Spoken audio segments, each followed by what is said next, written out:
Assalamualaikum warahmatullahi wabarakatuh.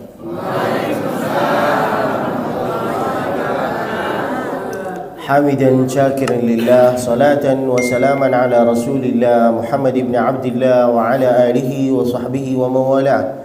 Kalam bermula dengan bismillah, dilanjutkan dengan alhamdulillah. Salawat dan salam kepada Rasulullah, maka nikmat Allah semua sempurnalah sudah. Hadratul mukarramin, hadratul muhtaramin, para yang dimuliakan oleh Allah Subhanahu wa taala, ketua takmir yang ada di sini, Ustaz siapa namanya? Saya lupa. Ustaz Suryani. Ini pertemuan kita yang keberapa ya? Yang ketiga. Berarti sering jumpa. Masya Allah, itulah yang namanya bersaudara di dunia dan insya Allah bertetangga di akhirat. Amin. Tapi pertanyaan saya, bapak-bapak, ibu-ibu nggak bosen lihat saya apa gimana? Enggak, saya juga nggak bosen. Masya Allah, sehat selalu insya Allah. Lalu kemudian abang saya, siapa namanya antum bang saya lupa. Taufik, Masya Allah. Taufik artinya yang dapat kesuksesan. Dan insya Allah semua kami insya Allah dapat kesuksesan. Aminilah. Di dunia dan di akhirat. Dan bapak-bapak yang ada di sini, jazakumullah khairal jaza. Mudah-mudahan Allah balas kebaikannya bapak. Dan mudah-mudahan insya Allah setiap langkah yang dilangkahin oleh ibu dengan bapak, insya Allah langkah yang pertama bisa menghapus dosa, langkah yang kedua bisa mengangkat derajat insya Allah. Allahumma amin. Lalu kemudian maafin saya Pak. Saya minta maaf, saya datang ke sini terlambat bukan karena kemauan saya. Enggak. Saya tidur lagi mimpi. Tiba-tiba ada orang ketuk pintu. Cek, bangun cek. Waduh, di hati saya, ini mimpi apa kisah nyata ini? Bangunlah saya, katanya sudah iqamat cek. Aduh, ternyata benar ini bukan mimpi. Ambil wudu, sikat, belum sempat mandi, langsung datang sini. Tapi kelihatan ganteng kan? Belum mandi kelihatan ganteng. Gimana kalau mandi? Ganteng banget. Tapi minta tolong bagi bapak-bapak yang masih banyak waktunya, mandi dulu. Mandi dulu supaya sehat badan. Karena orang-orang dulu itu kalau mau dia sehat, dia sholat tahajud dan mandi malam. Benar kan Pak? Entah mandi biasa, entah mandi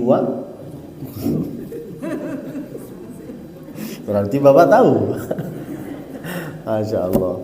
Dan supaya juga ketika datang ke masjid kami bisa sholat dalam keadaan khusyuk. Kadang-kadang kami ini nggak bisa sholat dalam keadaan khusyuk gara-gara sudah tahu kan, nggak harus dijelasin.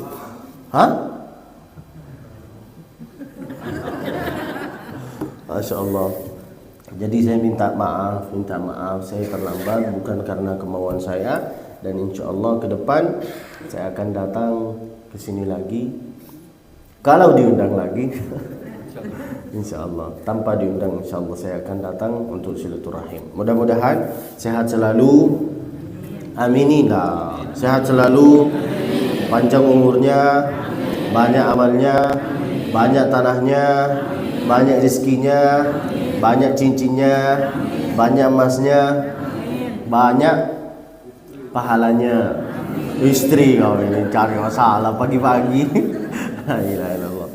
Judul pengajian kita hari ini yaitu adalah tentang apa? Saya lupa. Pembakalan imam dengan muazzin. Syarat menjadi imam apa Ibu?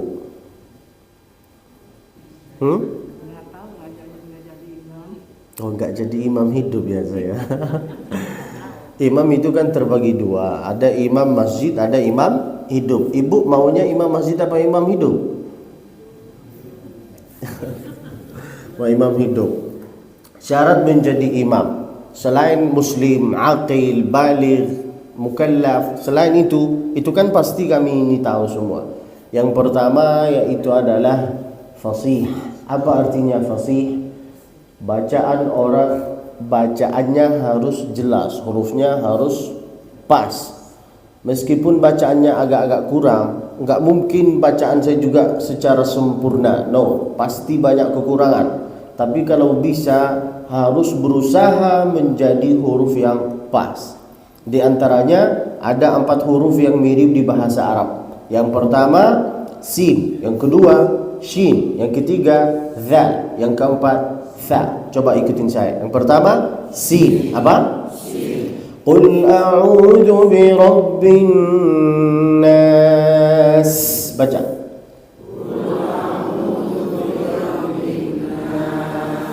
Malikin nas. Ilahin nas. Yang kedua shin. Wasyamsi wa duhaha.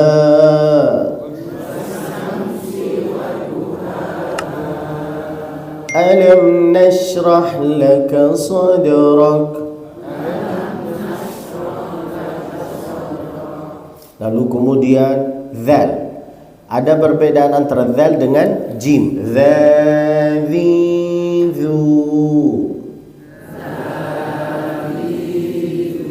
Harus dikeluarin lidahnya, bukan itu banyak hutang itu. Zawizu, jajiju. Contohnya, idza jaa nasrullahi wal fath.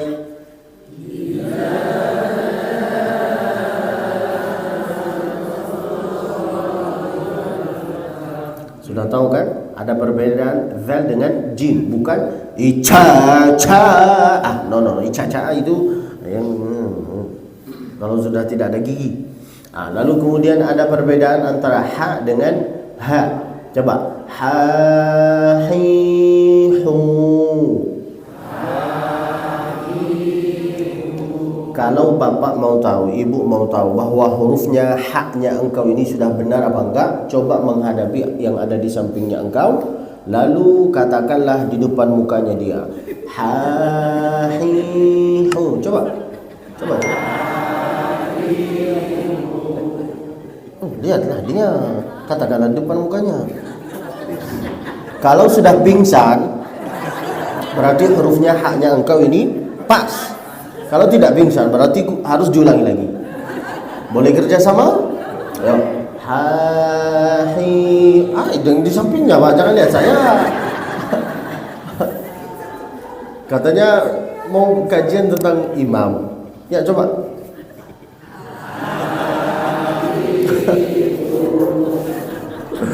Ya Allah, saya yang pingsan. Contohnya apa? Alhamdulillahi Rabbil Alamin.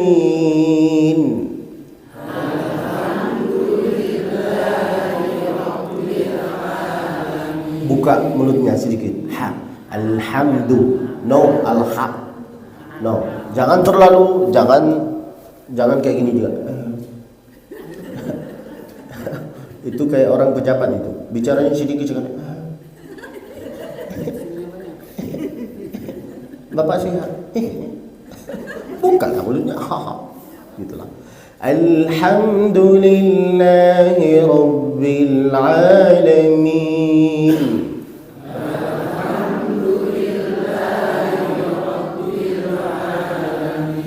Ar-Rahmanir Rahim.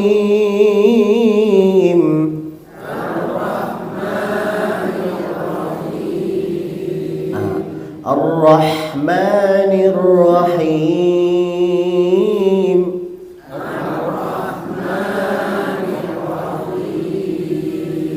Pertama sin, kedua shin, ketiga zal, keempat tha. Apa? Ikuti saya dengan satu suara. Tha. Bukan za. Tha. Saya. Suka.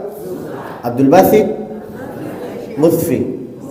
Jangan lupa Ikutilah saya. Jangan lupa subscribe, like, share, komen. Yang pertama, untuk menjadi imam selain muslim, aqil, baligh, mukallaf, ini segalanya. Yang pertama harus fasih. Apa artinya fasih? Bacaannya harus bagus.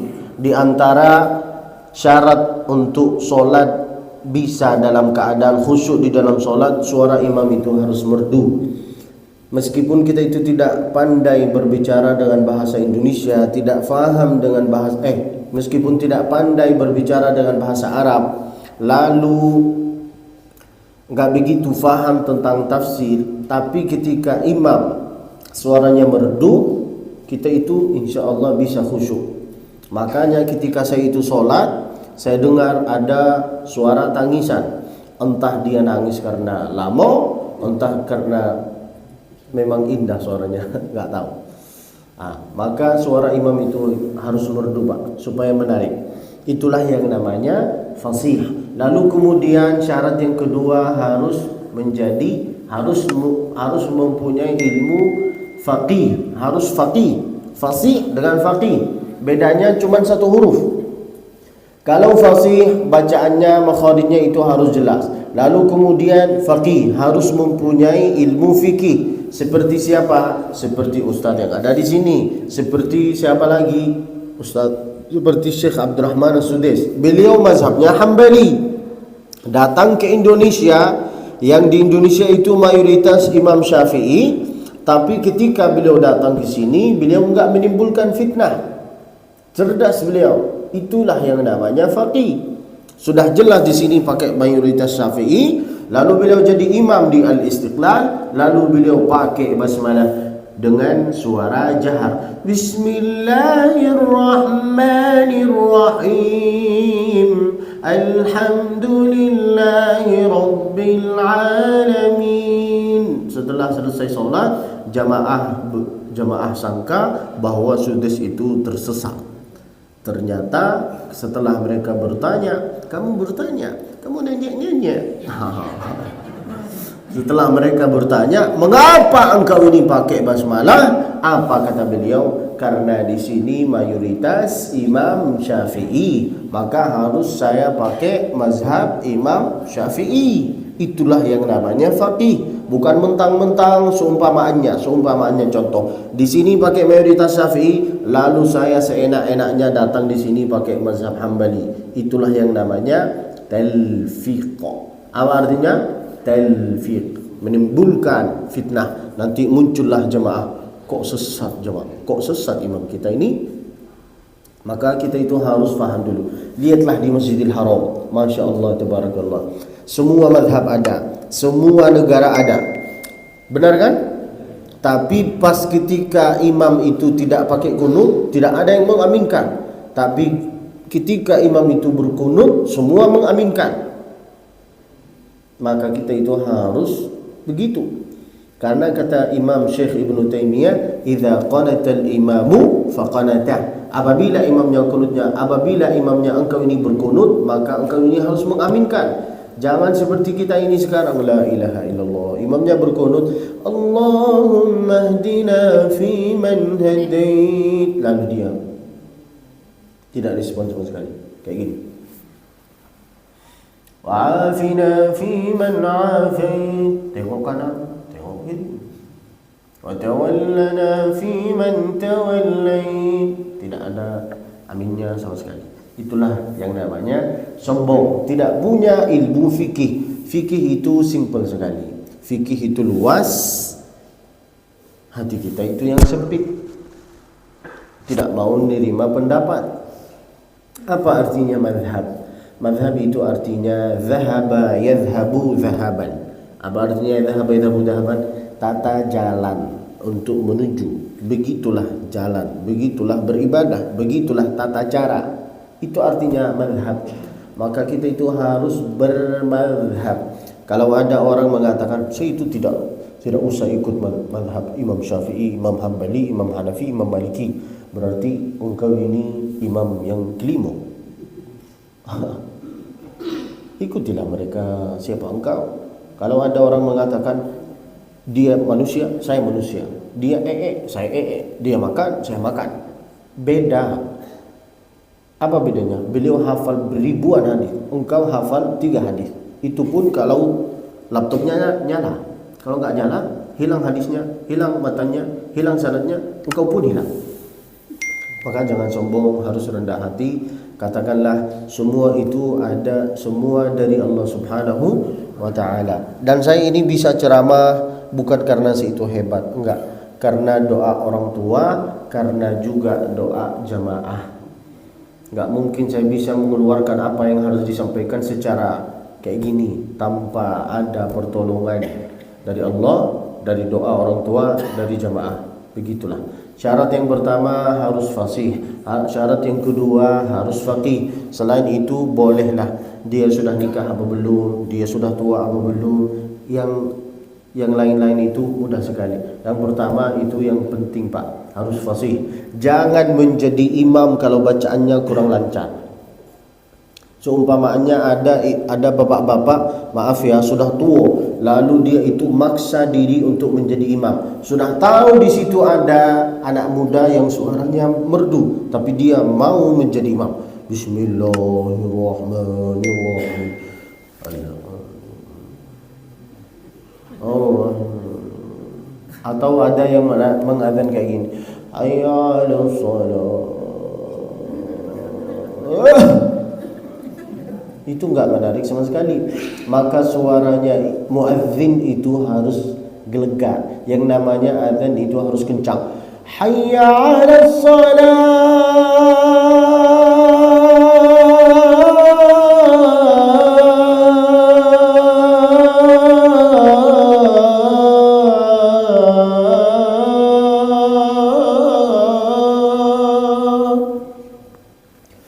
Hayya 'alal falah.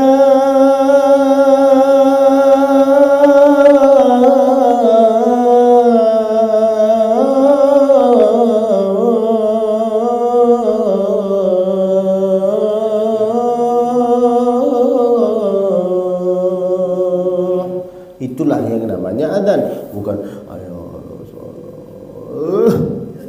Siapa yang mau datang? Imam juga harus suaranya enak, harus merdu supaya kita itu bisa khusyuk di dalam sholat. Benar kan Pak? Lalu kemudian harus memahami ilmu fikih. Kenapa? Faqih. Faqih. Sebelum engkau ini sujud, sebelum engkau ini rukuk, harus bergeraklah dulu. Di antara kesalahan imam sekarang yaitu adalah dia itu menyatukan bergeraknya dengan suara takbirnya. Allahu Akbar, bangun dari rukuk, sami Allahu liman hamidah. Banyaklah makmum yang mendahului imam. Kalau ada makmum yang mendahului imam, nanti pada hari kiamat mukanya menjadi muka keledai. Apakah salahnya makmum? No, salahnya siapa? Salahnya imam. Karena dia itu tidak bergerak dulu, karena dia tidak mau mempelajari ilmu fikih. Ilmu fikih itu enak sekali, cukup dipelajari dengan cara yang halus. Datanglah, dengarilah apa perbedaannya, jangan emosi. Di antara syarat menjadi imam harus faqih. Harus berarti ketika engkau menjadi imam, sebelum engkau ini ruku, sebelum engkau ini mengatakan Allahu Akbar, berarti engkau ini harus bergerak dulu. Bergeraklah dulu baru katakan Allahu Akbar. Contoh, mau sujud, jangan Allah, itu salah. Mau sujud, Allahu Akbar, Allahu Akbar. Jangan disamain. Bergeraklah dulu baru katakanlah Allahu Akbar. Begitulah pun salam. Assalamualaikum warahmatullahi. Assalamualaikum warahmatullahi. Kalau salam juga harus nampak dua pipi ini oleh makmum. Begitulah Nabi sholat, dua pipi ini nampak. Kalau di sini nampak sama makmum yang di sini. Tapi sekarang kebanyakan kesalahan kita kayak gini. Assalamualaikum warahmatullahi. Assalamualaikum warahmatullahi. Atau kayak gini, assalamualaikum, entah dia sakit leher. Jangan dimainin. Assalamualaikum warahmatullah. Assalamualaikum warahmatullah. Lalu kemudian Nabi kalau setelah selesai sholat itu ada dua posisi yang beliau posisikan. Setelah selesai sholat, beliau kadang-kadang langsung menghadapi jamaah. Lalu Nabi itu bertanya, asyahidun fulan, asyahidun fulan, asyahidun fulan. Siapa ini? Siapa enggak datang? Kenapa enggak datang? Di mana RT? Di mana RW? Di mana RW? Kenapa enggak datang semua? Kalau tidak datang, la uharriqanna alaihim buyutahum. Saya akan bakar rumahnya dia. Di situ di dalam hadis itu ada wa'id. Apa artinya wa'id? Ada ancaman. Apa artinya ancaman? Berarti harus hadir bagi laki-laki sholat berjamaah di dalam masjid. Ada posisi yang kedua setelah selesai sholat. Nah, Nabi menghadapi kayak gini. Lalu jamaah dapat keberkahan dari sini. Nah, itulah Nabi. Kalau saya bukan Nabi. Kalau saya menghadap kayak gini, nanti jamaah sangka saya ini error. Kok saya menghadap di sana? Oke Pak, begitulah. Lalu kemudian fasih sudah. Apalagi ya, saya lupa.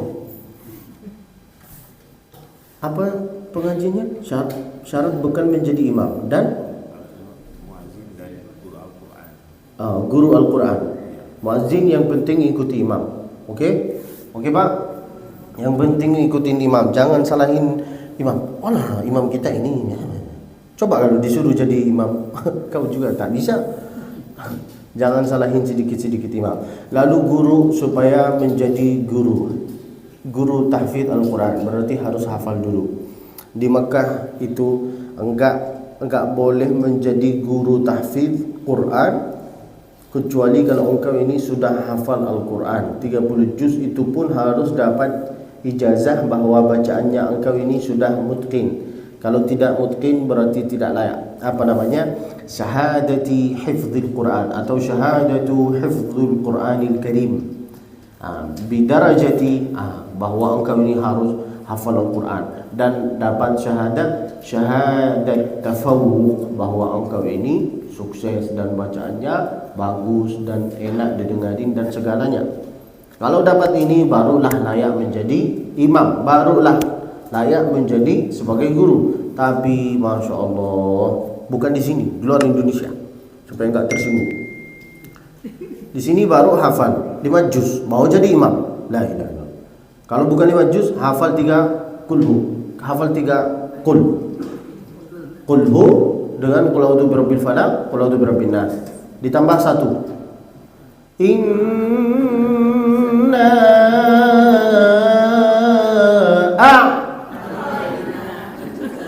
Hafal kan? Itulah.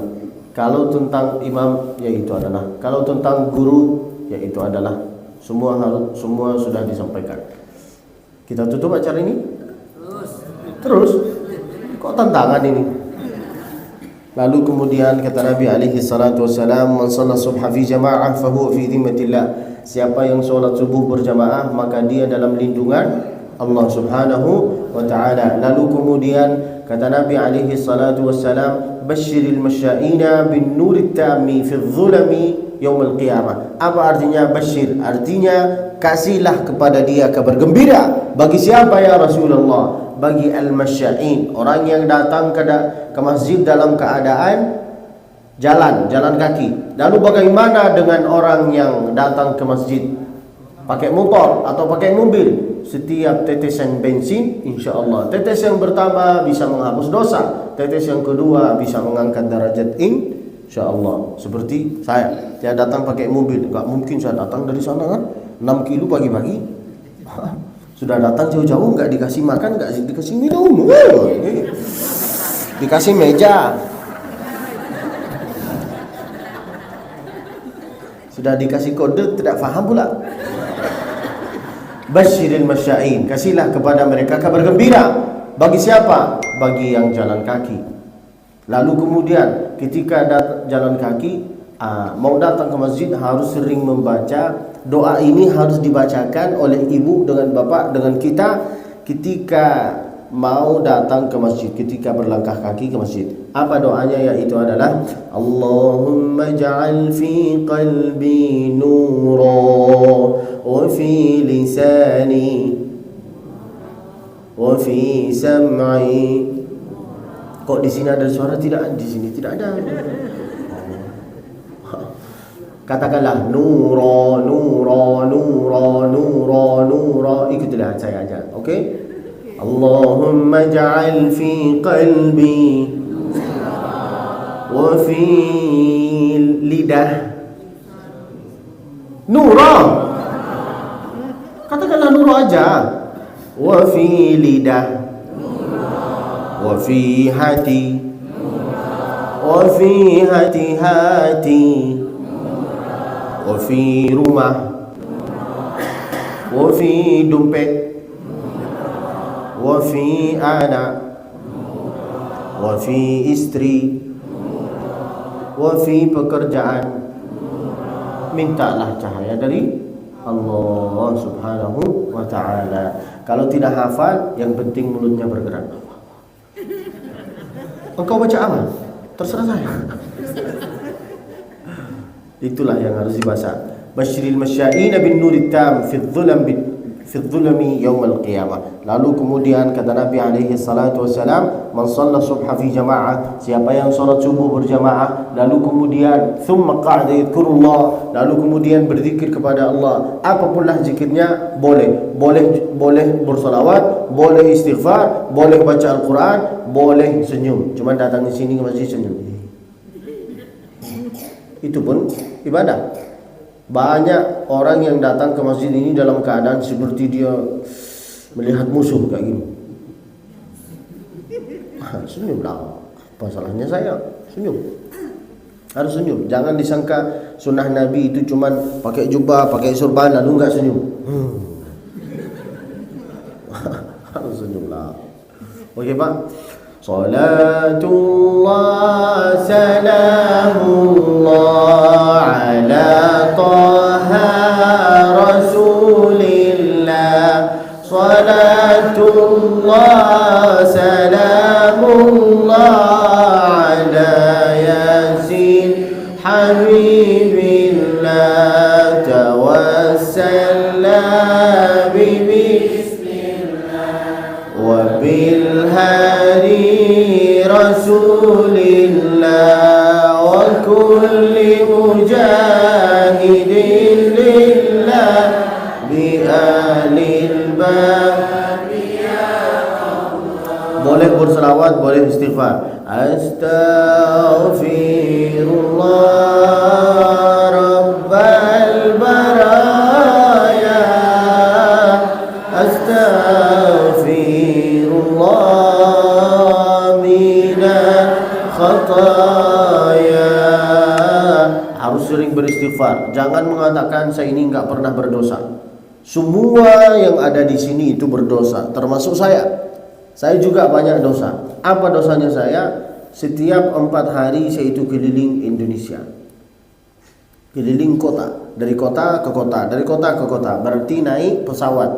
Apa dosanya saya? Yaitu adalah sering menengok pramugari. Ditengok haram, enggak ditengok mubazir.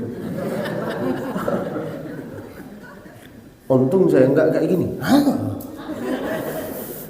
Itulah dosa saya. Maka harus sering beristighfar. Karena Nabi juga beliau sering istighfar dalam sehari. Bahkan Nabi itu kalau istighfar kadang-kadang dalam sehari 70 kali, kadang-kadang 100 kali. Wa fi riwayatin 70 70 marrah, wa fi riwayatin 100 marrah.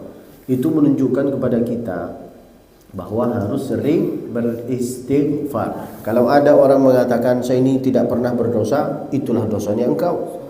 Ada perasaan kesombongan, siapanya engkau? Makalah istighfar. Oke, Pak? Sering-sering istighfar.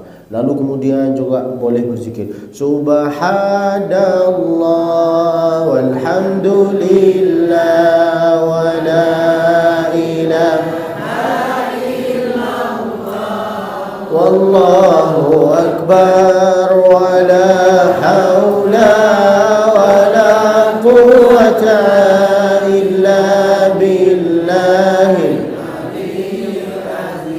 Kenapa saya mengatakan gini semua? Karena memang hadisnya gitu. Man shalla subha fi jamaah, salat subuh berjamaah. Setelah itu thumma qa'ada yadhkurullah, berzikir kepada Allah. Bapak kalau bisa baca Al-Quran, istighfar, salawat Nabi, lalu kemudian sedekah, harus ini semua. Kenapa? Dan segalanya karena pintu surga itu ada 8. Ada babul sedekah, ada babul istighfar, ada babul rayyan pintu puasa. Ada babul Quran, pintu Quran, ada pintu. Jadi kalau bisa catatkanlah namamu di setiap pintu surga. Gimana cara mencatat namamu di setiap pintu surga? Bacalah zikir itu. Oke Pak. Kalau ada ustadz mengatakan zikir paling afdal salawat Nabi, lalu ada ustadz mengatakan zikir paling afdal la ilaha illallah, ada yang mengatakan zikir paling afdal astagfirullah, zikir paling afdal, itu semua benar, tapi itu semua dibacakan setelah membaca Al-Quran, ba'da tilawatil Quran. Ini menunjukkan kepada kita harus sering membaca Al-Quran. Lalu kemudian setelah thumma qa'ada yadhkurullah, sampai kapan kita itu berzikir kepada Allah? Alhamdulillah, datanglah minumannya. Berarti makanannya akan menyusul. InsyaAllah setelah pengajian ini kita itu akan makan bersama di rumah masing-masing. Mudah-mudahan Masya Allah panjang umurnya, banyak amalnya, banyak rezekinya insyaAllah. Sampai kapan kita itu berzikir kepada Allah? Sampai matahari terbit, hatta tatla' asy-syams. Setelah matahari terbit barulah kita lihat jam, apakah sudah masuk waktu sholat syuruk, sholat isyraq apa enggak. Kalau sudah masuk waktu sholat isyraq, maka laksanakanlah 2 rakaat. Siapa yang melaksanakan 2 rakaat ini, maka dia itu mendapat pahala seperti pahala ibadah haji dengan umroh. Kalau bisa juga sholat sunat taubat, karena ini sudah masuk akhir tahun, benar kan? Kalau sudah masuk akhir tahun, mau menjemput awal tahun baru, maka sholatlah sunat taubat. Harus gitu. Karena muhasabah akhir tahun ini kita itu harus baik-baik sama Allah. Yang pertama, harus memperbaiki hubungannya dengan Allah. Gimana cara memperbaiki hubungannya dengan Allah? Dengan sholat sunat taubat. Ya ayyuhalladzina amanu tubu.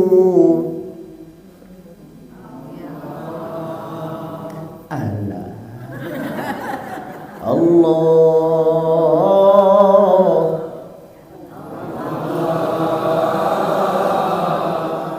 lebih indah gini apa lebih indah? Allah itu bagi orang yang banyak hutang. Tubu ila Allahi taubatan nasuha.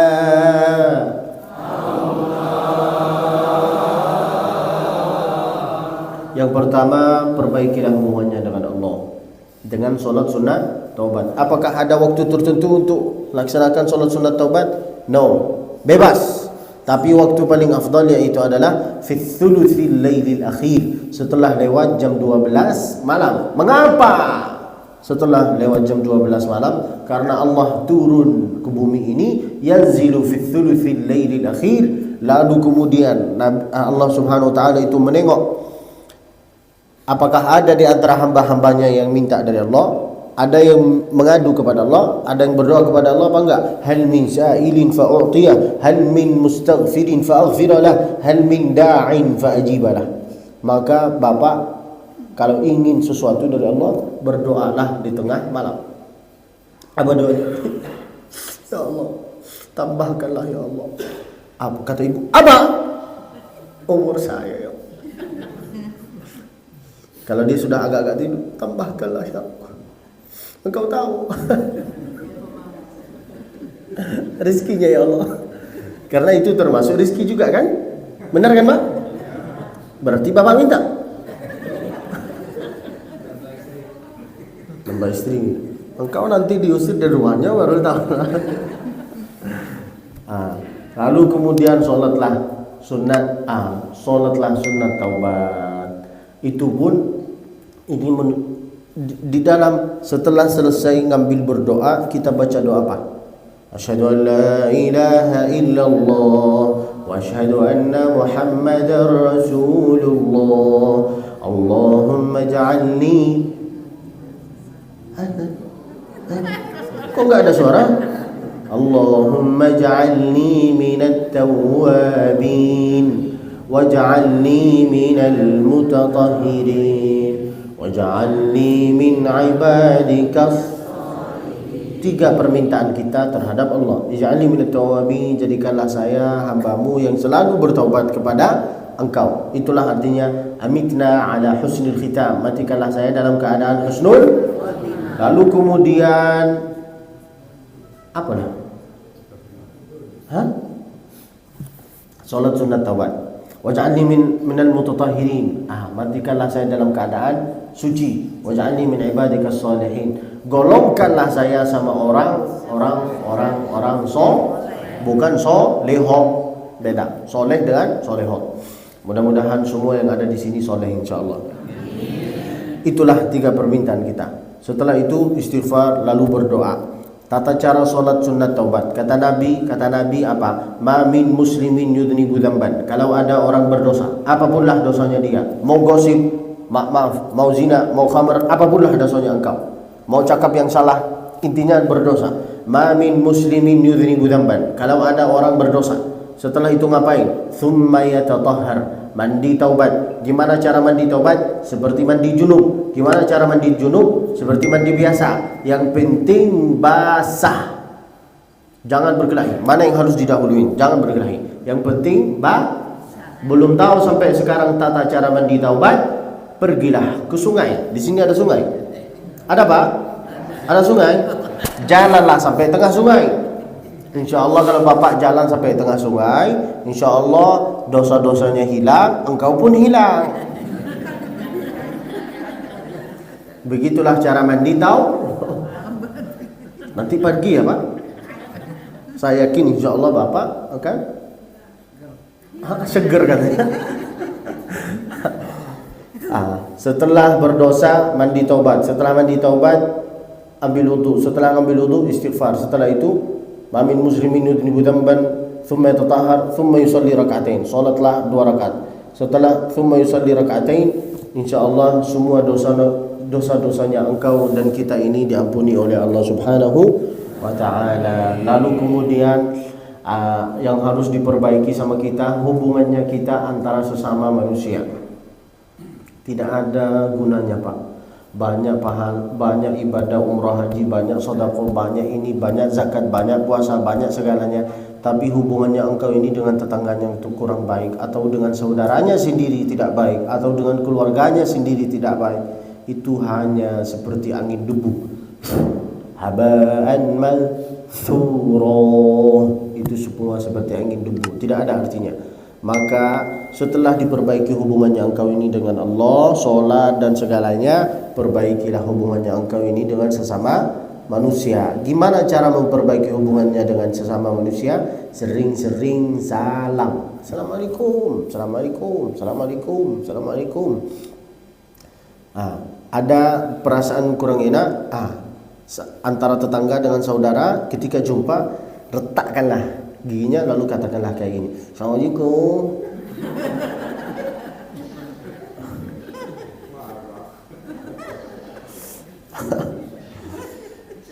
Yang penting salam. Bapak sehat? Bapak datang dari mana? Saya ini tidak masuk surga gara-gara ini. Maka harus sering Kalau bapak ibu mau sukses di dalam kehidupan ini, caranya mudah sekali. Apa? Sering mendoakan orang lain. Ad-du'a an dhahri ghaib. Sering mendoakan orang lain. Melihat tetangga beli mobil baru, semoga dia sukses dan insya Allah dia mempunyai Alphard. Melihat tetangga punya motor baru, semoga motor itu berkah. Melihat tetangga punya istri baru, semoga bisa. Kalau kita sering mendoakan orang lain tapi doanya baik ya. Kalau kita sering mendoakan orang lain, maka malaikat itu mengatakan apa? Kamu juga dapat. Walaka mithlu dzalik. Makanya kata Bapak apa? Kamu juga dapat. Apa yang dapat? Entah. Tak tahu. Oke, Bang. Perbaiki hubungan dengan Allah, perbaiki hubungan dengan sesama manusia, dan membaca Al-Quran. Itulah untuk judul inti, bacalah Al-Quran. Jangan malas-malasan, Pak. Baca. Kapan bacanya? Kalau bisa setelah setiap selesai sholat, bacalah 1 halaman. Cukup. Enggak harus. Jangan baca Al-Quran dalam 1 jam. Bismillahirrahmanirrahim. Alhamdulillahirabbil alamin arrahmanirrahim. Itu bagi bapak-bapak yang baru bermula untuk membaca. Jangan langsung 1 jam full total. Kalau bisa secara bertahap. Setelah selesai sholat, 1 halaman subuh, 1 halaman duhur, 1 halaman asar, 1 halaman maghrib, 1 halaman isya. 5 kali 5 berapa? 25. Bisa jadi 25 halaman, bisa jadi cuman 5 halaman. Oke, Pak? Jangan malas-malasan. Mudah untuk menghafal Al-Quran. Untuk menjaga itu yang sulit. Caranya yang pertama untuk menghafal Al-Quran, sering mendengar. Sering mendengar aja, Pak. Dengarin siapa? Banyaklah. Syekh Sudais, Syekh Surem, Syekh Afasi, Syekh Mu'agali, Syekh Abdul Basit Musfi. Banyak. Oke? Lalu kemudian mendatangi guru. Kita itu perlu berguru, Ibu. Perlu, wajib. Bacaan orang yang tidak berguru kayak gini. Bacaan orang yang berguru kayak gini. Alif Lam Mim. Itu bacaan orang yang berguru. Bacaan orang yang tidak berguru. Alama.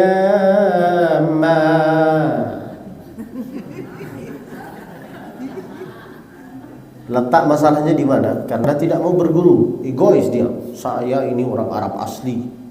Tidak harus berguru. Maka bacaannya pun begitu. Maka harus berguru. Itulah yang saya harus sampaikan. Mudah-mudahan insya Allah ilmu yang bermanfaat. Sebelum saya tutup acara ini, apakah ada di antara jemaah yang ingin bertanya?